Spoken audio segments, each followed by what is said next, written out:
আজকে আমার বর আমাদের হেলদি একটা খাবার রান্না করে খাওয়াচ্ছে। তো প্রথমেই ও সবজিগুলোকে ভেজে নিল, গাজর, বিনস, আলু সব কিছু ভেজে নিয়ে তারপরে দিয়ে দিল কড়াইতে ডালিয়ার সঙ্গে এগুলো ভাজলো, একটু ঘি দিয়ে নিয়েছিল। আসলে বাড়িতে আমি মাসি দুজনেই অসুস্থ, আমার হাত ভেঙে গেছে। আর মাসির হয়েছে অপারেশন। আমার চিরকাল মনে থাকবে যে মাসির অপারেশন হয়েছে, মাসিকে দেখতে এসে আমার হাত ভেঙে গেছে।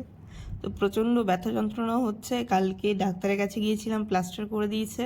ওই জন্য দুজনের জন্য একটু হেলদি খাবার করে দিচ্ছিল সকাল সকাল। তো ডালিয়াটা দিল, দিয়ে একটু ভাজা ভাজা করলো, তারপরে জল দিয়ে দিল পরিমাণ মতো, কারণ ডালিয়াটা প্রচুর ফুলে যায়। আর এটা এবার ভালো করে নাড়বো, নিচে যাতে ধরে না লাগে, একটু নাড়তে হবে বেশিক্ষণ, কারণ এটা নিচে খুব লেগে যায়। আর নামানোর আগে দিয়ে দিল একটু ঘি দিয়ে নামিয়ে দিল। তো এইভাবে আপনারাও অসুস্থ মানুষদের জন্য বা নিজেদের জন্য ডালিয়া করে খেতে পারবেন।